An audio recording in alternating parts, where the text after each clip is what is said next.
Bapak Ibu Saudara yang dikasihi Tuhan,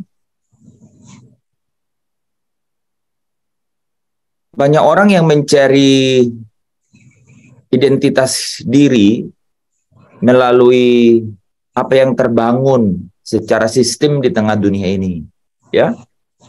Dan lingkungan yang terkecil yang orang kemudian sangat mudah untuk mencari itu adalah di lingkungan keluarga, lahir dari mana, ya. Di situ sangat mudah untuk beradaptasi dengan kira-kira bagaimana ya membangun satu atau menemukan identitas diri, ya. Orang tua yang kebanyakan gitu ya eh, mengabdikan diri sebagai pengabdi masyarakat, ya, misalnya pegawai negeri sipil atau pegawai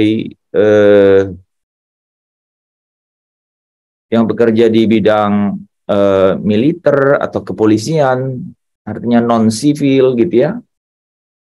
Itu biasanya untuk menemukan identitas ya mengikuti apa yang sudah dirintis, apalagi kalau berhasil, ya. Hal yang kedua adalah orang melihat sekelilingnya, ya. Mungkin ada kita di sini yang kemudian tidak bisa melihat referensi di tengah keluarga, sehingga lihat sekeliling, oh ada om, ada tante gitu ya. Atau ada orang-orang yang menjadi role model gitu ya. Ada orang yang bilang saya mau jadi kepala sekolah. Kepala sekolah saya itu baik sekali, saya gitu ya.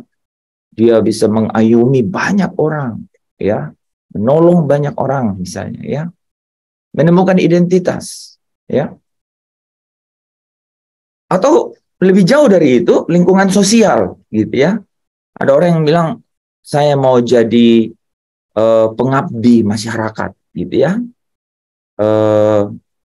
Non-profit organization, gitu ya. Jadi berbakti, ya, menjadi tenaga-tenaga sosial, gitu ya. Ada banyak, ya. Ada banyak yang tidak terlalu menemukan jati dirinya di tengah-tengah lingkungan kecil sehingga harus keluar, ya, ke lingkaran yang lebih besar. Dan itu sah-sah saja, ya. Tetapi tahukah saudara bahwa sejauh atau setinggi apapun manusia kemudian mencoba untuk menemukan identitas dirinya,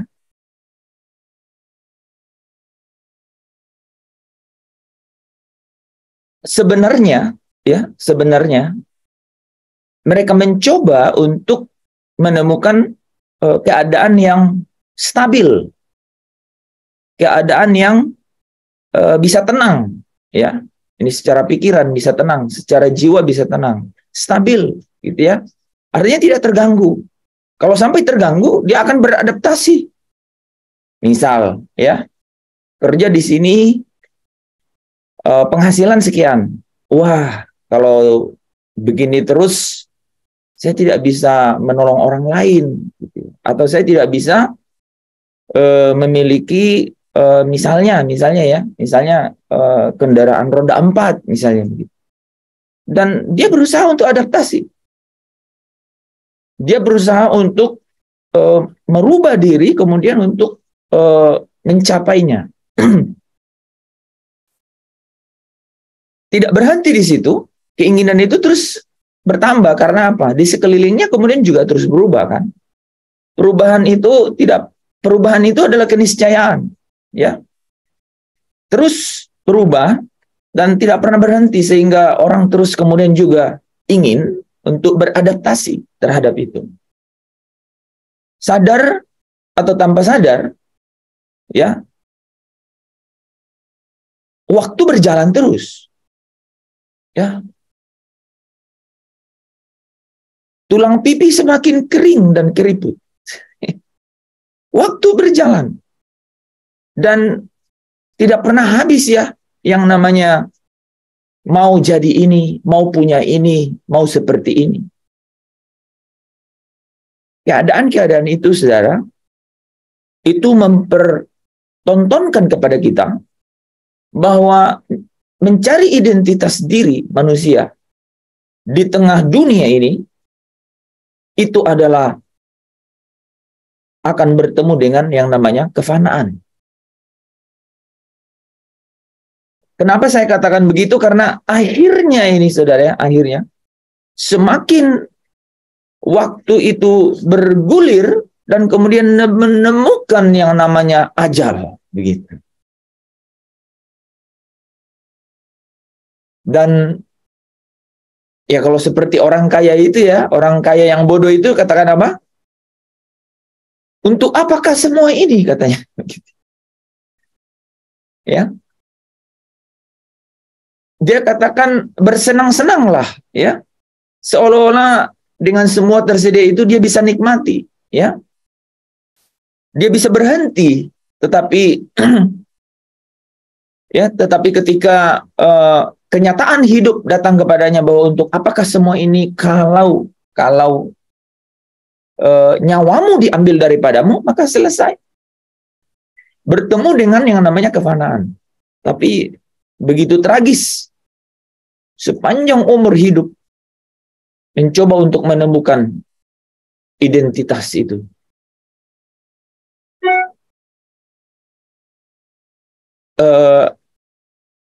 Ngomong-ngomong, saudara, ya, rupanya kata identitas itu, identity, itu berarti ini, hanya ditemukan identitas itu kalau orang itu ya sudah mati.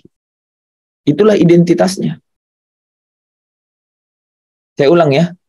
Rupanya identitas orang itu berasal dari kata aslinya itu yang berarti bahwa identitas yang sesungguhnya itu kalau orang itu sudah mati. Nah, kata buat saya dan saudara yang mengetahui kebenaran itu jadi menarik.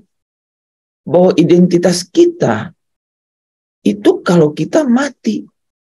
Bukan ketika kita sedang mencarinya, sedang mengusahakannya, sedang bergulat dengannya di tengah kehidupan dunia ini.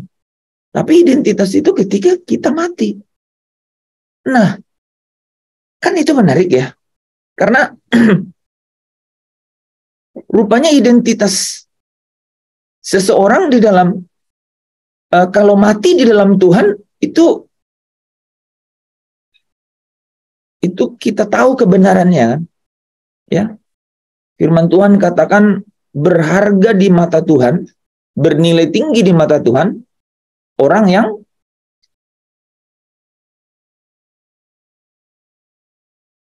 dikasihinya. Ya. Kematian orang yang dikasihinya. Berharga di mata Tuhan kematian orang yang dikasihinya. Jadi kalau saudara, jadi identitas saudara itu pada saat mati. Nah, apa posisinya waktu mati? Dikasihi. Berbahagialah katanya ya. Sungguh ya, kata roh ya, bahwa mereka yang mati di dalam Tuhan akan beristirahat ya dari semua jerih lelahnya dan perbuatannya menyertainya. Nah, Bapak Ibu Saudara yang dikasihi Tuhan, ya. Jadi ketika engkau ya bertemu dengan Kristus, pastikan bahwa pencarianmu itu sudah berakhir. Saya ulang kata-kata itu ya. Ketika sudah ketemu Tuhan Yesus yang adalah penebus, yang adalah gembala, yang adalah imam besar agung. Ya. Itu 3 kata yang powerful ya. Yang adalah juru selamat atau penebus, yang adalah gembala, yang adalah imam besar pengantara perjanjian yang baru, imam besar agung. Saudara harus berhenti pencariannya mengenai identitas diri. Semua yang tersisa setelah itu adalah Tuhan memanggil dan memberikan kepada saudara sebagai pengelola di dalam kerajaannya. Jadi pujian tadi Pak Tadus bilang, ku telah mati dan tinggalkan. Itu artinya saudara udah menemukan identitas. Saya ulang kata-kata ini ya. Jadi identitas sesungguhnya itu kalau saudara sudah mati. Saya mau tanya di sini, siapa yang sudah mati?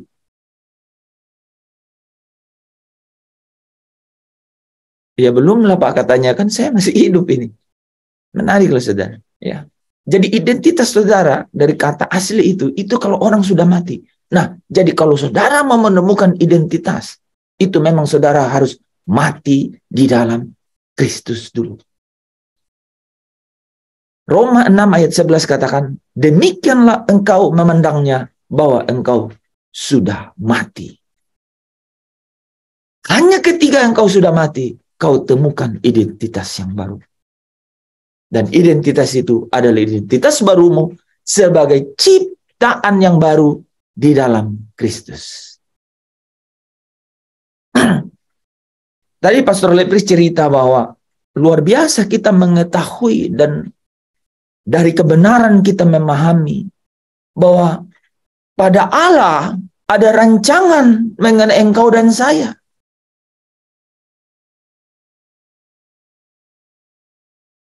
Dan itu adalah rancangan damai sejahtera. Ya. Yesaya 55 ya. Ayat 8-9 katakan bahwa jalanmu bukan jalanku. Ya. Rancanganmu bukan rancanganmu. Seperti tingginya langit di atas bumi, demikianlah tingginya jalanku dari jalanmu, rancanganmu dari rancanganku. Jadi sebelum saya dan saudara mati, itu rancangan jalan kita, rancangan kita, itu seperti tingginya langit di atas bumi. Beda jalan, saudara. Tapi ketika kita katakan, ku telah mati dan tinggalkan cara hidupku yang lama. Saudara yang mau, saudara coba baca Roma pasal 6 ayat 6. Yang paling cepat silakan. Roma pasal 6 ayat 6 baca. Karena kita tahu bahwa manusia lama kita telah turut disalibkan supaya tubuh dosa kita hilang kuasanya, agar jangan kita mengampakkan diri lagi kepada dosa. Amin. Jadi manusia lama saudara itu sudah, apa katanya? Turut disalibkan. Nanti pelajari bagus-bagus ya. Manusia lama saudara itu turut disalibkan. Ya. Mati. Ya. Makanya ayat 12 katakan ayat 12 coba baca. Sebab itu, hendaklah dosa jangan berkuasa lagi di dalam dosa jangan lagi berkuasa atas dirimu. Karena manusia lama dan kuasa dosa katanya, ya, itu sudah turut disalibkan. Ya. Jadi saya dan saudara ketika dikatakan menemukan identitas baru dalam Kristus, itu bisa, itu hanya dapat, hanya jika dan hanya, ya, jika dan hanya jika, kalau saudara dan saya mati. Dan itu artinya bukan jalanmu lagi, bukan rancanganmu lagi, tapi jalannya Tuhan dan rancangannya Tuhan yang harus terjadi atas hidupku dan hidupmu. Amin. Kenapa harus demikian, saudara? Karena kalau tidak demikian, ini yang kita pelajari ya akhir-akhir ini mengenai kesudahan dari segala sesuatu, yaitu bagaimana kesudahan dunia ini dan umat manusia yang ada di dalamnya, yang tercakup di dalam gulungan kitab yang ada di tangannya Allah. Ya. Kesudahan dunia dan kesudahan manusia yang ada di dalamnya. Nah, kesudahan manusia yang ada di dalamnya itu terbagi atas dua, ya, yaitu manusia yang atau orang-orang yang masuk dalam umat, ya, yang dipilih sebelum dunia dijadikan, ya, dan orang-orang yang menolak, ya, akan rencana Allah di dalam memanggil mereka dari kehidupan mereka yang ada di dunia ini. Pertemuan terakhir kita, ya, minggu lalu kita sudah bahas mengenai bagaimana Allah dengan rencananya, ya, kuda putih, bicara mengenai pergerakan Injil, pergerakan kabar baik untuk dunia, supaya apa? Tidak ada yang binasa, melainkan semua berbalik dan bertobat. Menemukan apa, saudara? Menemukan liku-liku, menemukan hambatan, bahkan menemukan apa, saudara?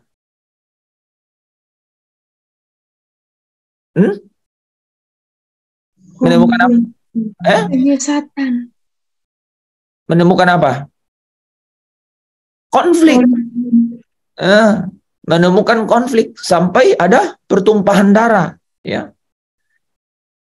Keadaannya memburuk, bahkan ketemu dengan keadaan-keadaan yang sulit secara manusia, wah, kelaparan, ya. Bertemu dengan keadaan-keadaan itu. Bahkan, ya, di materai keempat bertemu dengan hal yang semakin manusia seolah-olah harus menyerah, ya. Bertemu dengan Thanatos dan Hades, ya. Bertemu dengan penyakit, bertemu dengan maut, ya. Bahkan seperempat dunia harus, ya, harus diberi apa? Seperempat dunia dibunuh, ya. Dengan kelaparan, dengan pedang, ya. Dengan binatang buas, ya. Nah, keempat materai itu, saudara, ya, sudah sering kita lihat terjadi di tengah-tengah dunia ini. Bahkan berujung pada materai yang kelima, jiwa-jiwa yang dibunuh, ya. Itu buktinya Rasul Yohanes melihat itu ada di bawah mezbah. Ada Firdaus kelihatan, saudara, ya, di situ. Mereka beristirahat di situ, ya. Nah, masuk ke materai ke-6, ya. Wah, tidak ada yang, ya, tidak ada yang luput dari semua apa? Dari semua kejadian-kejadian yang dikatakan apa? Gemuruh yang dahsyat, ya, yaitu hari Tuhan. Nah, kesudahan dunia itu ketemu dengan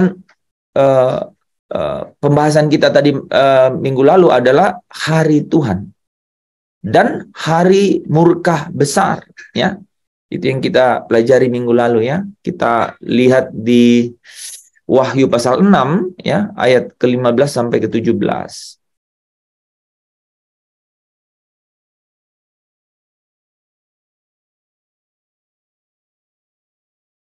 Kita ketemu ini minggu lalu, ya. Materi yang ke-6, ya.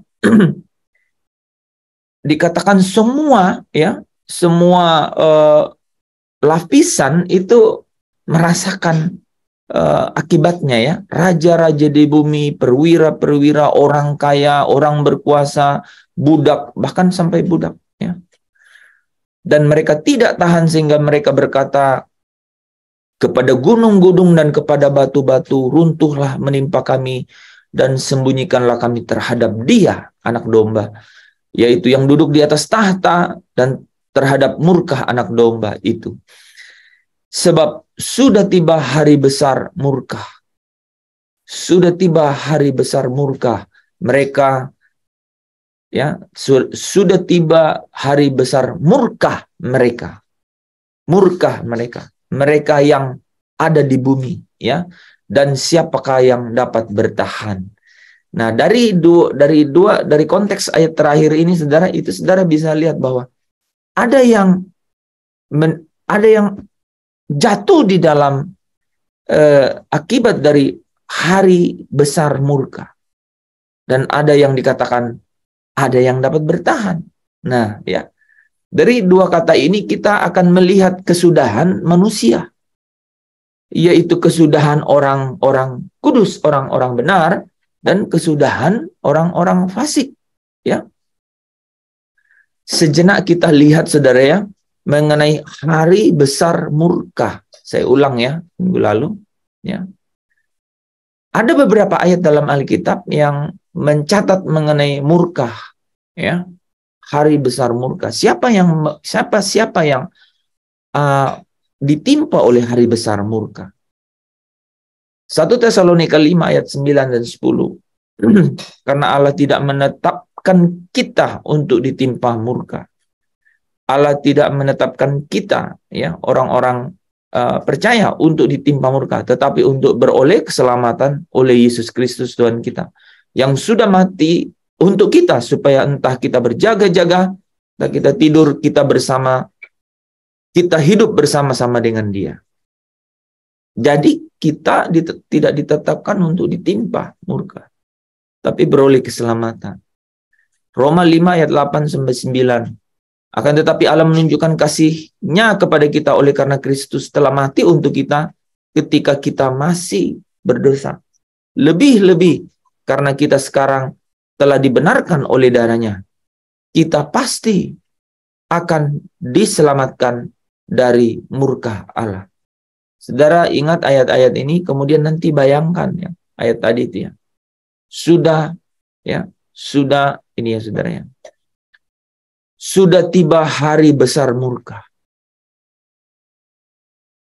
Jadi itu nyata ya, itu terjadi di Meterai ke-6. Kita kasih pengantar dulu ya. Ada satu ayat lagi, Roma 9 ya. Ayat 22 sampai 25. Di sini dua-duanya nih disinggung nih di sini Saudara. Ya. Jadi jikalau untuk menunjukkan murkanya, dan menyatakan kuasanya, Allah menaruh kesabaran yang besar terhadap benda-benda kemurkaannya yang telah disiapkannya untuk kebinasaan, ya. Justru untuk menyatakan kekayaan kemuliaannya atas benda-benda belas kasihannya yang telah dipersiapkannya untuk kemuliaan, yaitu kita.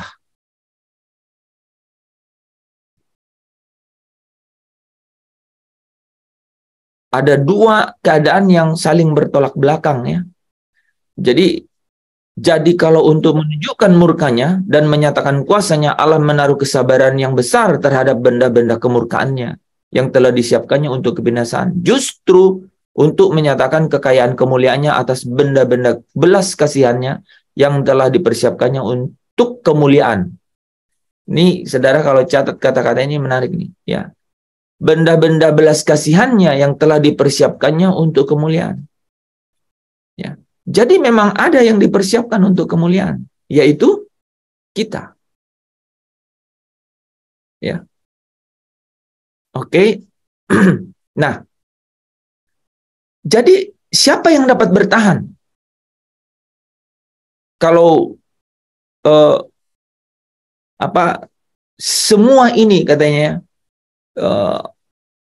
ya, kalau semua ini harus terjadi ya, kalau semua ini harus terjadi, siapa yang dapat bertahan ya? Siapa yang dapat bertahan ya? Kalau nggak salah kita bicara ini, siapakah yang dapat bertahan? Beberapa kita bahas kemarin ya di dalam kitab Mazmur. Nah, pertanyaan retorika ini ya tidak seorang pun yang dapat bertahan ya. Kalau kita lihat di sini ya. Sebab sudah tiba hari besar murka mereka dan siapakah yang dapat bertahan? Ya, jawabannya pasti tidak seorang pun ya. Karena ini semua lapisan nih.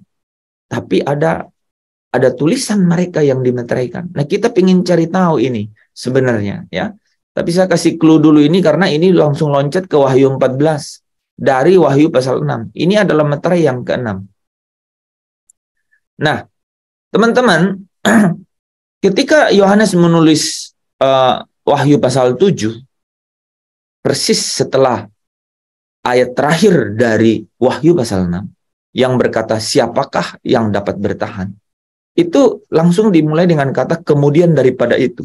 Itu menunjukkan bahwa dia merujuk kepada konteks pembukaan materi yang ke-6. Ya. Yohanes melihat ada 4 malaikat. Nah ini ya, ini perhatiin ya. Ada 4 malaikat masing-masing menduduki keempat penjuru bumi, utara, timur, selatan, barat. Ini keempat malaikat ini keempat malaikat, saudara ya, yang terulang nanti di sangkakala yang ke-6. Ya, sangkakala yang ke-6. Ya. Malaikat yang sama yang diulang di sangkakala ke-6. Jadi kalau kita lihat di sini dikatakan, dan aku melihat seorang malaikat lain muncul dari tempat matahari terbit, ia membawa materai Allah yang hidup. Jadi ada materai Allah yang hidup. Mungkin ada hubungannya dengan siapa yang bertahan. Mungkin. Dan ia berseru dengan suara nyaring kepada keempat malaikat yang ditugaskan untuk merusakkan bumi dan laut. Katanya, jangan merusakkan bumi, laut, atau pohon-pohon sebelum kami memeteraikan hamba-hamba Allah kami pada dahi mereka. Jadi ada kegiatan setelah materai ke-6 di mana dikatakan siapa yang dapat bertahan. Yaitu ada malaikat yang keluar, malaikat yang muncul dari tempat matahari terbit membawa materai Allah yang hidup untuk memeterai hamba-hamba Allah. Karena setelah sangkakala ke-6, maka keempat malaikat yang di atas ini, mereka menahan, ya saudara lihat ya, 4 malaikat berdiri di keempat penjuru bumi dan mereka menahan keempat angin supaya jangan ada angin bertiup. Di sini dilepaskan keempat malaikat itu untuk membunuh 1/3 dari umat manusia. Ya, untuk membunuh 1/3 dari umat manusia. Nah, ini adalah sangkakala yang ke-6, ya, untuk membunuh 1/3 dari umat manusia, ya. Ada malaikat lain, artinya malaikat yang sejajar dengan itu, ya. Mereka membawa materai Allah yang hidup. Untuk apa? Untuk menunda, atau mereka dilarang untuk memulai penghancuran. Ya. Sebelum kami memeteraikan hamba-hamba Allah kami pada dahi mereka. Ya. Jadi ada materai yang harus dipasang sehingga keempat malaikat itu dilarang untuk melakukan penghancuran. Ya. Tidak dilepaskan. Ya.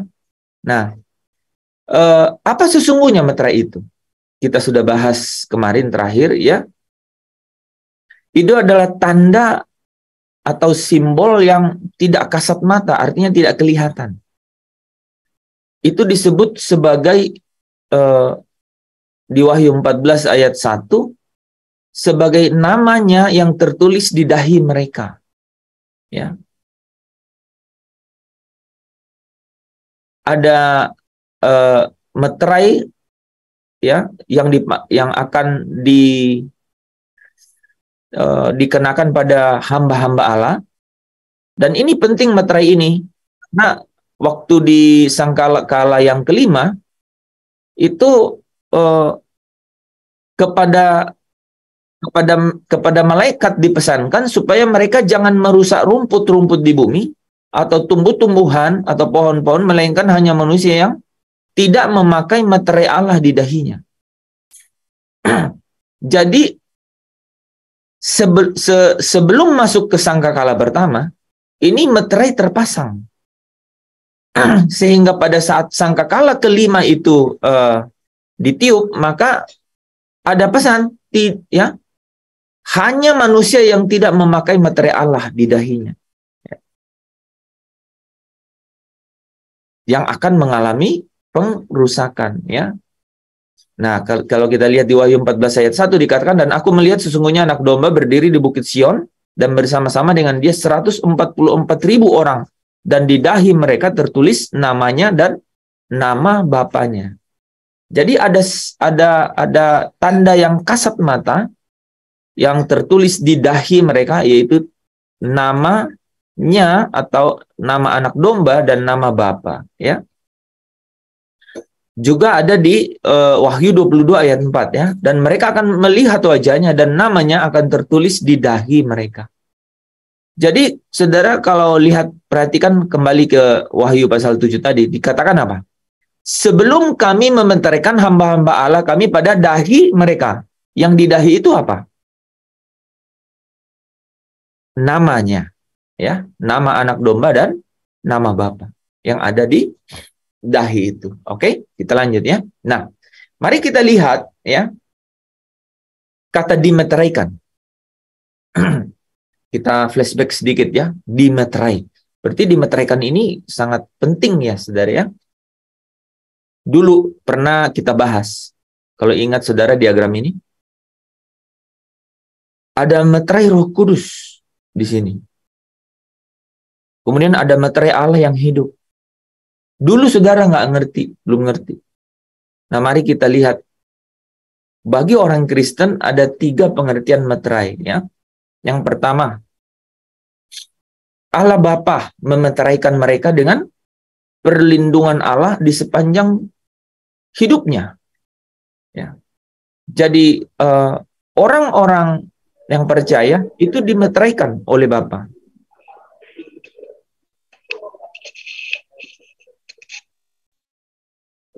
Mereka akan aman dan tak seorang pun termasuk iblis yang bisa merampas mereka dari tangan Allah.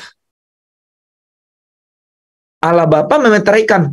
Coba kita lihat ya. Saudara pasti tahu ini kan.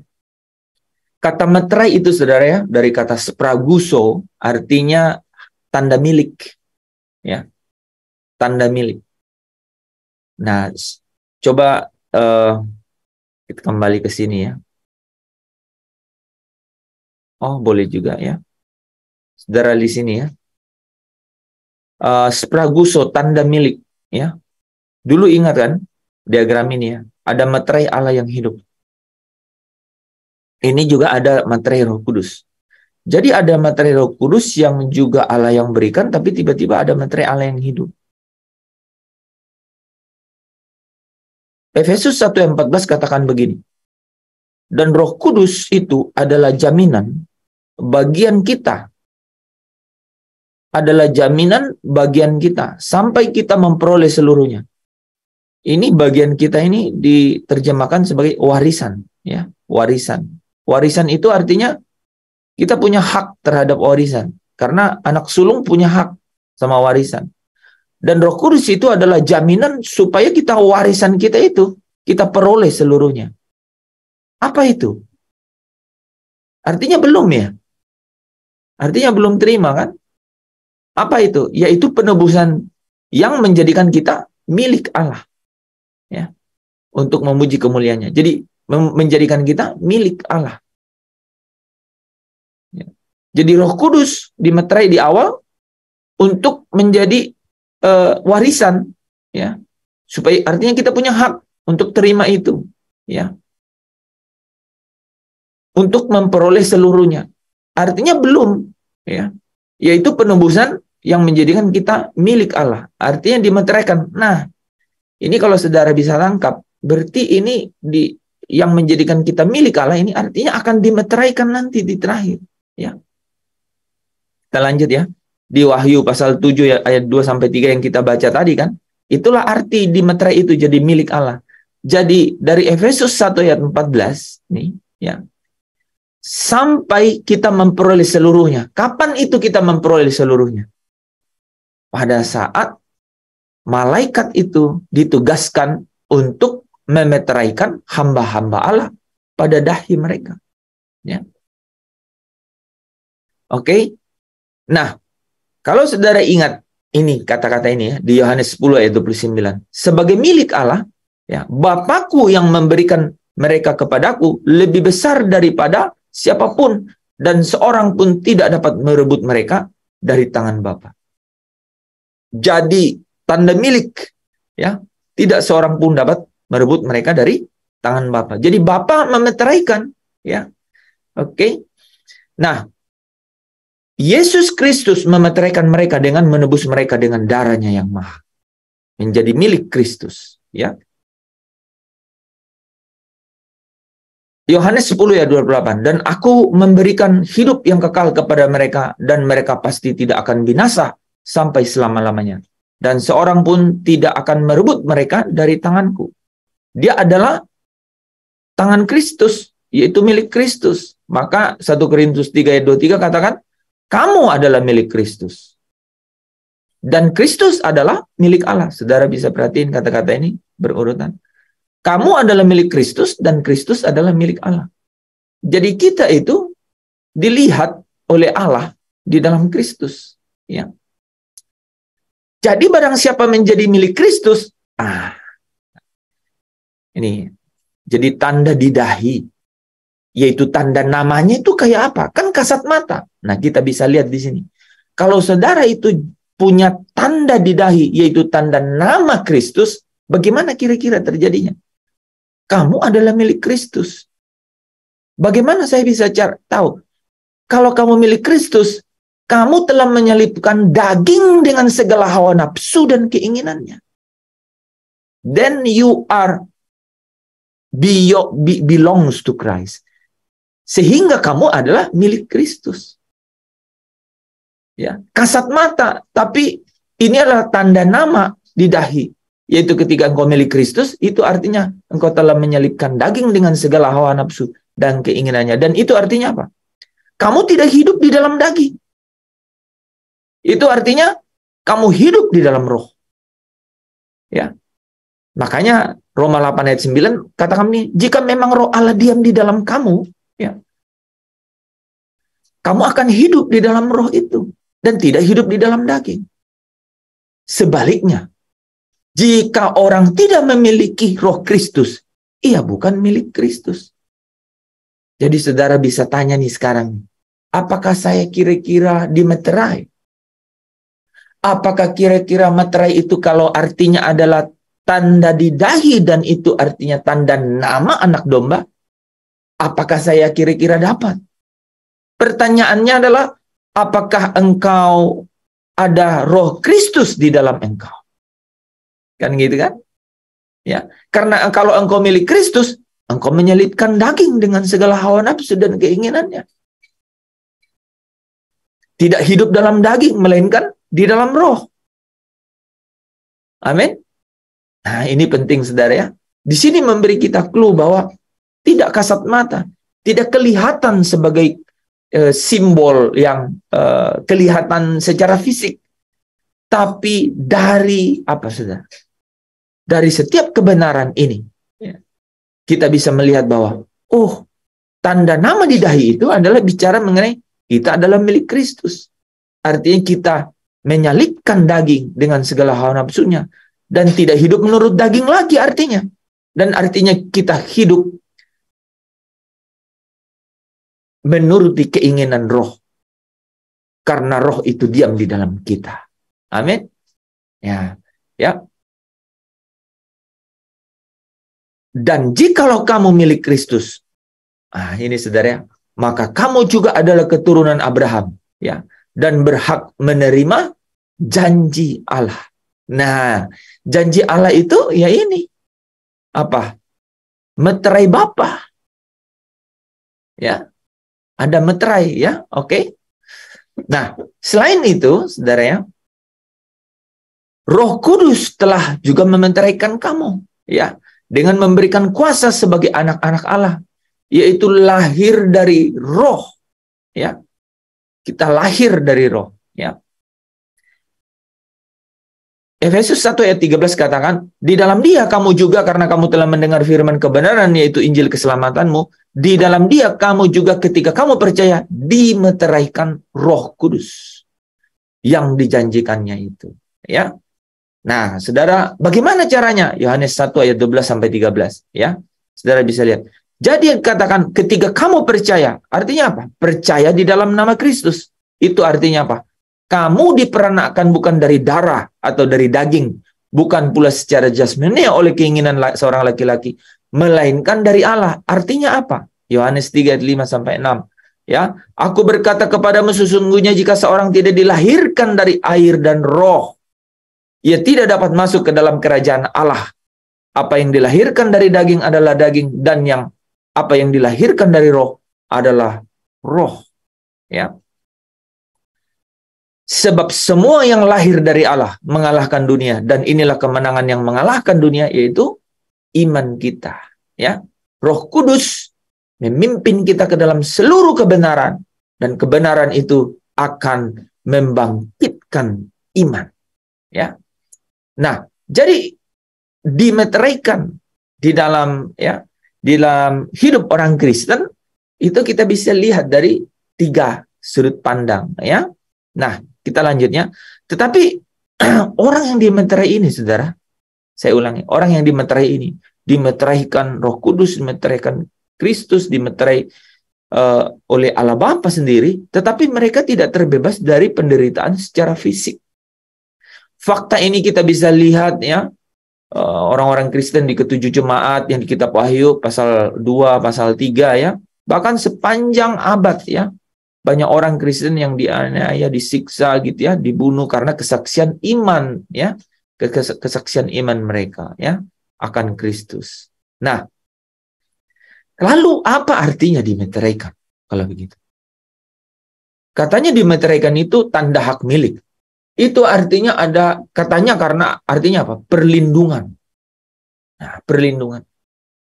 Kalau tetap menderita secara fisik, lalu apa artinya dimeteraikan itu? Nah, letak jawabannya itu, saudara, kalau lihat di bagian terakhir ayat 3 dari pasal 7 tadi yang kita baca, ya. Sebelum, ya. Jadi pengerusakan itu, ya, ditahan sebelum malaikat itu memeteraikan hamba-hamba Allah itu pada dahinya. Sehingga kalau kita lihat di di meterai kelima, ya, itu kita di sangkakala kelima, ya, bahwa mereka diluputkan dari situ, kan, ya. Jadi Allah menunda penghakiman sampai orang kudus terakhir dikumpulkan dan dimeteraikan, ya. Ini ya tadi, ya. Jadi malaikat yang memeteraikan mereka akan melindungi mereka dari penghakiman yang akan datang, ya. Dan kepada mereka dipesankan supaya mereka jangan merusakkan rumput-rumput di bumi dan tumbuh-tumbuhan atau pohon-pohon, melainkan hanya manusia yang tidak memakai meterai Allah di dahinya, ya. Nah, hal ini juga menjawab Wahyu 6 ayat 17 yang kita baca tadi, sebab sudah tiba hari besar murka, dan siapakah yang dapat bertahan? Jadi yang dapat bertahan itu adalah semua orang kudus yang dimeteraikan oleh meterai Allah yang hidup, ya, akan dibebaskan, mereka bersukacita di hadapan anak domba, ya. Dalam bagian selanjutnya, ya, di mulai dari ayat yang keempat ini, ya, Yohanes beralih dari melihat kepada mendengar, ya. Nah, tiba-tiba muncul sesuatu di sini, ya. Jadi siapa yang dimeteraikan, ya? Mereka yang dimeteraikan ini, mereka dapat perlakuan khusus. Di ayat 4 tiba-tiba aku mendengar jumlah mereka yang dimeteraikan. Ada jumlahnya, ya.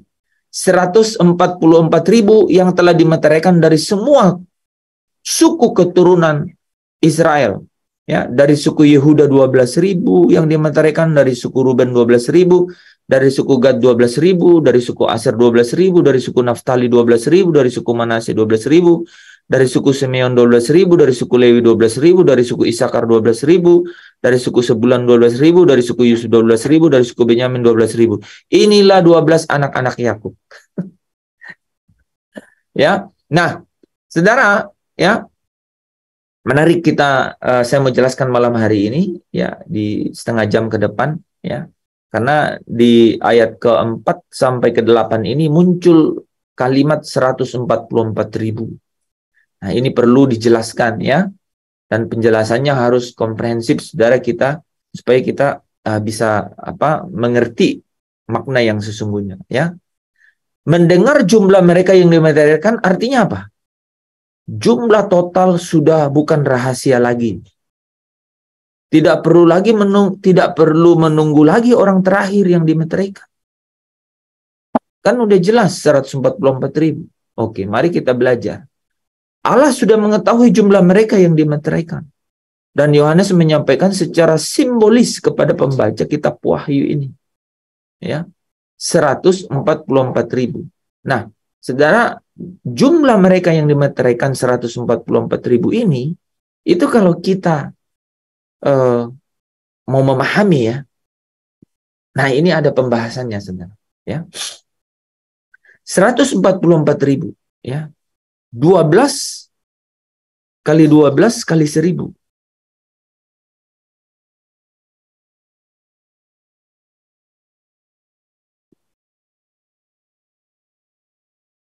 Dalam kitab Wahyu, angka 12 itu selalu merujuk pada sesuatu yang sempurna. 12 pertama itu mewakili 12 suku Israel. Wahyu 21 ayat 12. 12 yang kedua, 12 para rasul. Wahyu 21 ayat 14. Dan berbagai dimensi dalam Yerusalem baru selalu ditandai dengan angka 12 merujuk pada sesuatu yang sempurna, ya. Pohon-pohon yang berbuah 12 kali dalam setahun, ya. Wahyu 22 ayat 2. Sementara angka 1.000, ya, itu berasal dari yang berarti banyak, itu berasal dari 10 kali 10 kali 10. Ya, angka 10 adalah angka sempurna dalam sistem desimal literatur Ibrani, ya. Ini adalah penafsiran nih, saudara. Kenapa harus ada penafsiran di sini? Karena siapakah yang dimeteraikan itu? Kalau kita bicara yang dimeteraikan itu hanya 12.000, ya, 12.000 dikali 12 suku Israel ini, ya.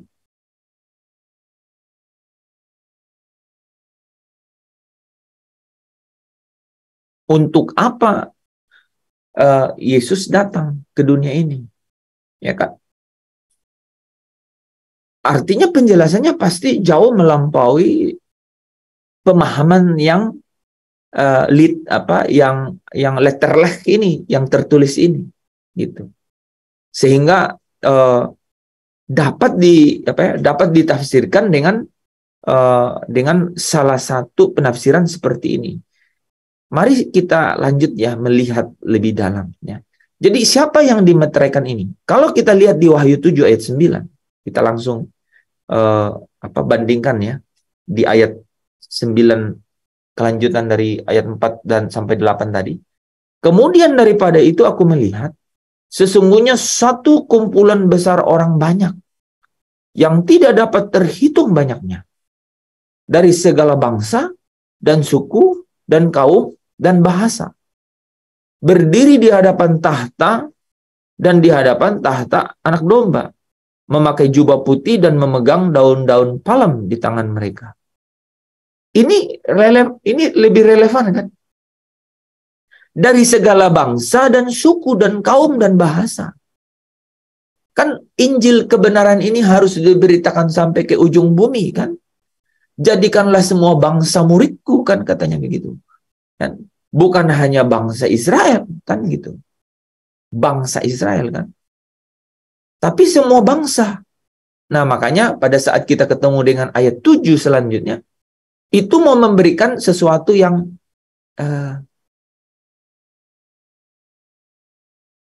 menjelaskan ya, memberikan sesuatu yang menjelaskan bahwa memang ada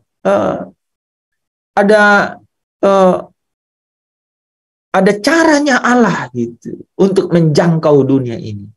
Yaitu ketika Allah memanggil Israel sebagai apa? Sebagai anak yang dikasihinya. Ya. Mulai berangkat dari situ, kemudian apa? Setiap perintah Allah itu kemudian diberikan kepada mereka. Mereka ingkar, mereka tidak setia, dikatakan kan? Mereka tidak setia ya. Di dalam kitab Ibrani dikatakan mereka tidak setia, bahkan Allah katakan aku menolak mereka. Itulah kenapa perjanjian Israel dan Allah menjadi perjanjian yang cacat katanya ya. Perjanjian yang cacat, yang tidak sempurna gitu. Sehingga Kristus harus datang untuk apa? Untuk bahkan dikatakan ini, Kristus datang untuk membatalkannya dan menjadikannya satu di dalam dirinya. Nah, nanti kita lihat ya, Jadi ini lebih relevan kan? Ini ayat, kalau saudara lihat ini ayat 9. Ayat sebelumnya, ayat sampai ayat 8 kan. Dan aku mendengar jumlah mereka yang dimeteraikan itu 144.000 yang telah dimeteraikan ya, dari suku Israel ini. Tapi kemudian di ayat 9 dikatakan dari segala bangsa, suku, kaum, dan bahasa. Nah, artinya ini saudara apa? Ini adalah tatanannya nih. Memang Tuhan memanggil Israel yang istilahnya dia adalah zaitun yang pokoknya, saudara. Ya, dan kemudian dia adalah domba-domba yang sesungguhnya dipanggil. Tapi ada domba-domba yang lain juga. Artinya ada zaitun yang dicangkokkan juga kepada zaitun yang pokok ini. Nah ya, karena Yesus datang untuk seluruh dunia. Ya, oke, kita lanjut ya. Jadi siapa itu yang dimeteraikan? Suatu kumpulan besar orang banyak, saudara. Nah, kalau kita lanjut ya. Jadi 144.000 orang ini ya, itu adalah angka simbolis bagi orang banyak yang ditandai dengan kesempurnaan yang mutlak ya. 12 suku Israel ya sebagai induk, sebagai zaitun, pokok dari zaitun itu ya. Kemudian ada 12 rasul yang memberitakan Injil ya dari loteng Yerusalem itu sampai ke ujung dunia, ke ujung bumi ya. Yang merupakan apa? Yang merupakan lambang dari kesempurnaan itu, dan itu menjadi kumpulan orang banyak. Ya. 12 suku Israel menjadi pokok. 12 rasul menjadi pelengkap untuk jadi sempurna. Ya. Ya. Dan itu menjadikan orang banyak yang tak terhitung jumlahnya. Ya. Bagian ini memberikan gambaran ideal, sementara gambaran aktualnya itu adalah di ayat 9. Ya. Gambaran idealnya 144.000. Gambaran aktualnya itu di ayat 9. Ya. Yang bicara mengenai kumpulan orang yang jumlahnya banyak. Ya. Jadi walaupun ada kemungkinan ya untuk menafsirkan semua suku keturunan Israel secara harafiah, tetapi setelah Yesus datang menebus seluruh dosa dunia, tembok pemisah itu kan telah dirubuhkan menjadi satu manusia baru di dalam Kristus. Mari kita lihat beberapa ayat ini ya. Jadi, itu adalah menjadi satu umat Allah sebenarnya. Ya. Ini yang disebut di Efesus 1 ayat yang keempat ya. Di dalam Dia Allah telah memilih ya kita sebelum dunia dijadikan, yaitu satu umat. Saudara lihat. Jadi Roma 10 ayat 12 katakan, sebab tidak ada perbedaan antara orang Yahudi dan orang Yunani. Karena Allah yang satu itu adalah Tuhan dari semua orang, kaya bagi semua orang yang berseru kepadanya. Galatia 3 ayat 28 ya. Di dalam hal ini tidak ada orang Yahudi dan orang Yunani, tidak ada hamba atau orang merdeka, tidak ada laki-laki atau perempuan, karena kamu semua adalah satu di dalam Kristus Yesus. Sebab dalam satu roh kita semua, baik orang Yahudi maupun orang Yunani, baik budak maupun orang merdeka, telah dibaptis menjadi satu tubuh, dan kita semua diberi minum dari satu roh. Ya. Nah, ini yang terakhir ya. Saudara ingat ayat ini kan? Efesus 2 ayat 14 sampai 16 ya. Di dalam sini saudara, bahkan ini rancangan damai sejahtera itu. Rancangan damai sejahtera itu saudara, itu adalah rancangan mempersatukan tuh ya. Ini lihat ya. Karena Dialah atau Kristuslah damai sejahtera kita, yang telah mempersatukan kedua pihak. Tadi tuh ya.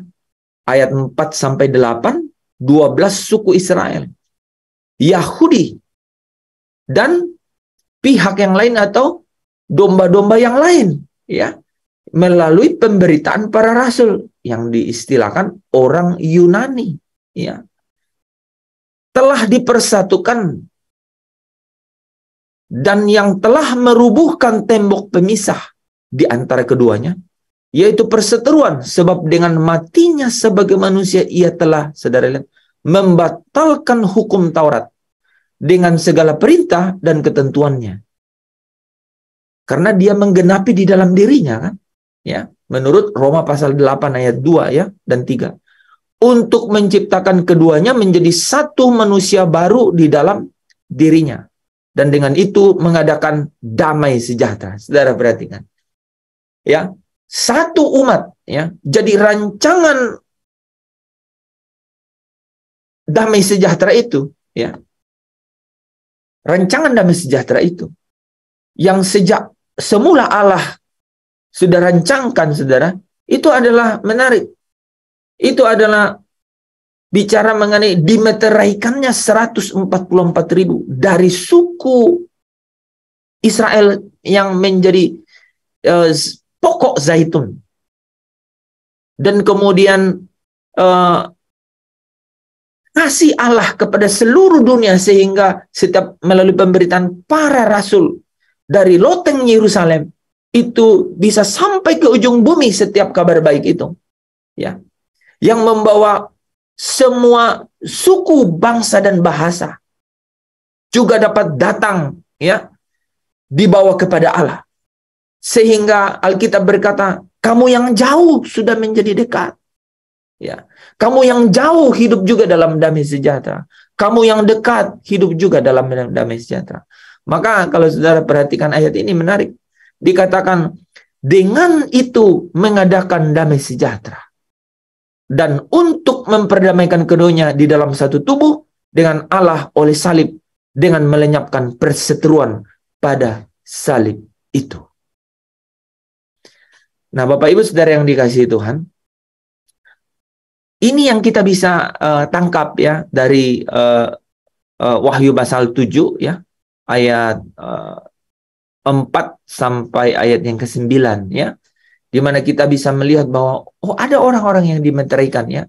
Ada semua orang percaya ada di dalam satu tubuh, yaitu di dalam tubuh Kristus ya, yang telah merubuhkan ya tembok pemisah itu. Jadi mereka adalah kumpulan orang banyak yang tak terhitung banyaknya, menyatakan satu kesatuan ya, satu harmoni, satu keunggulan ya. Harmoni dalam Kristus lebih penting daripada golongan etnis, ras, sosial, jenis kelamin. Singkatnya ini saudara, Israel di ayat ini mewakili umat Allah. Ya, jadi frasa dari semua suku keturunan Israel ya di ayat yang keempat, yang diperinci dengan daftar ke-12 suku Israel sesungguhnya mengacu pada Israel sebagai satu bangsa ya. Ke-12 suku Israel menjadi dasar di mana di atasnya struktur rumah Allah itu dibangun. Jadi harus ada pokok. Istilahnya itu zaitun pokoknya, saudara. Dan disempurnakan ya melalui pemberitaan para rasul ya. Dan seluruh keluarga Allah membentuk satu keluarga yang tidak terpecah belah, yaitu satu kerajaan yang dituliskan di Wahyu 1 ayat 6. Ada yang bisa baca Wahyu 1 ayat 6?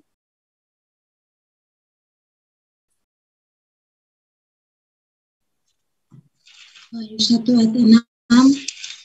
Dan yang telah membuat kita menjadi suatu kerajaan, menjadi iman-iman bagi Allah, Bapaknya, bagi dialah kemuliaan dan kuasa sampai selama-lamanya. Nah, yang membuat kita menjadi satu kerajaan. Nah, di Roma 11 ayat 17, Paulus menjelaskan bahwa orang-orang percaya dari bangsa lain dicangkokkan ke dalam pohon zaitun dan bertumbuh berdampingan dengan cabang yang asli. Ya, Yesus pernah berkata di Yohanes 10 ayat 16, ada lagi padaku domba-domba lain yang bukan dari kandang ini.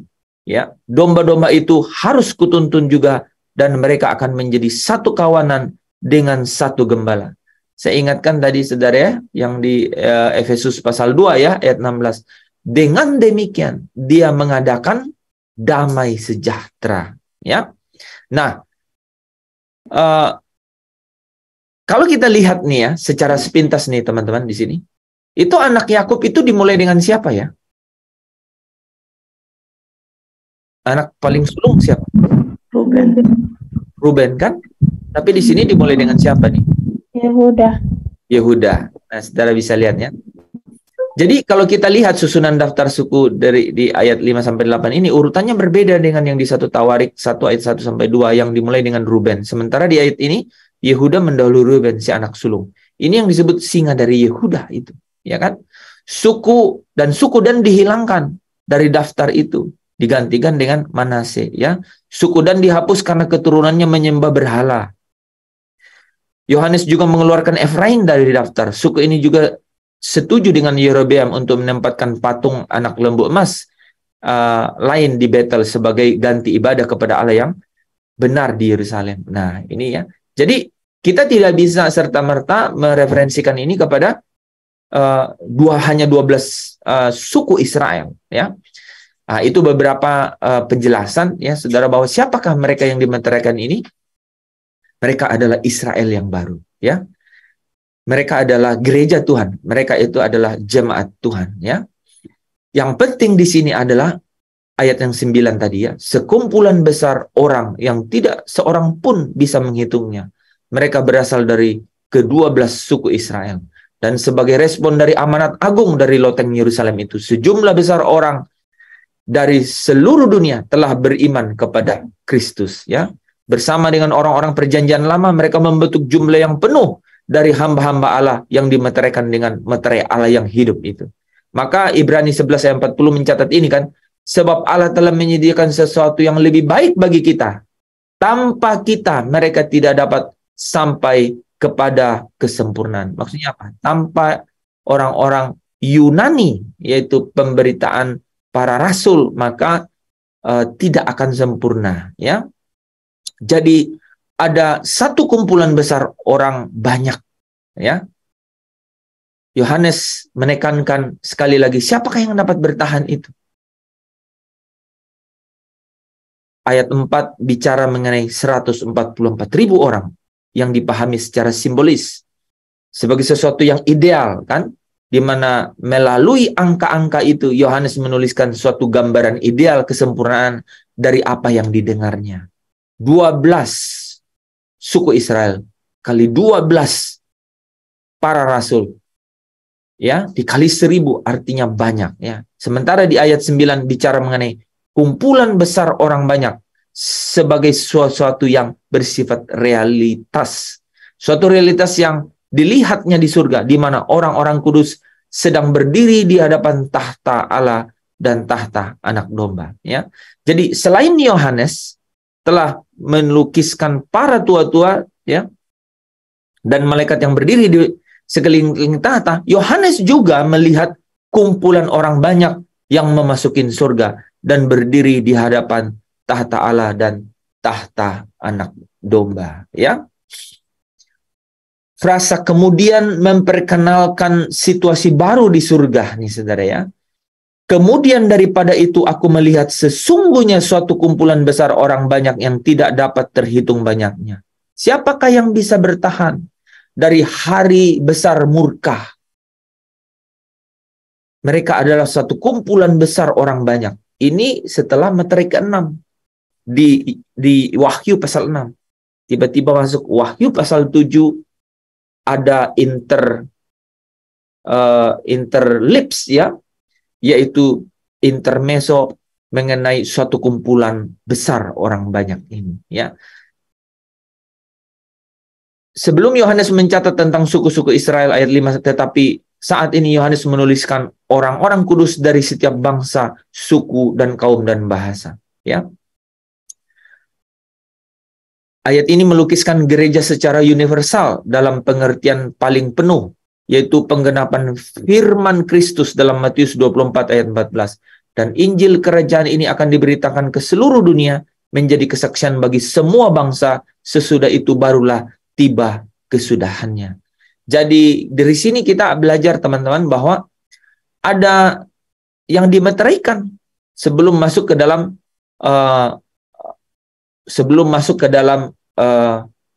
meterai yang ke-7, ya. Nah, dilanjutkan kalau saudara perhatikan, ya. Mereka memakai jubah putih dan memegang daun-daun palem di tangan mereka, ya. Jadi Mereka memakai jubah putih dan memegang daun palem, ya. Ingat di Wahyu 3 ayat 4 sampai 5 itu pesan kepada jemaat yang di Sardis, ya. Orang-orang kudus memakai jubah putih, ya, menggenapkan janji Tuhan Yesus kepada jemaat yang di Sardis. Ini bagus kita baca, ya. Wahyu 3 ayat 4 sampai 5, coba. Ada yang bisa baca? Wahyu 3 ayat 4 sampai 5. ayat 4 sampai 5. Tetapi di Sardis ada beberapa orang yang tidak mencemarkan pakaiannya.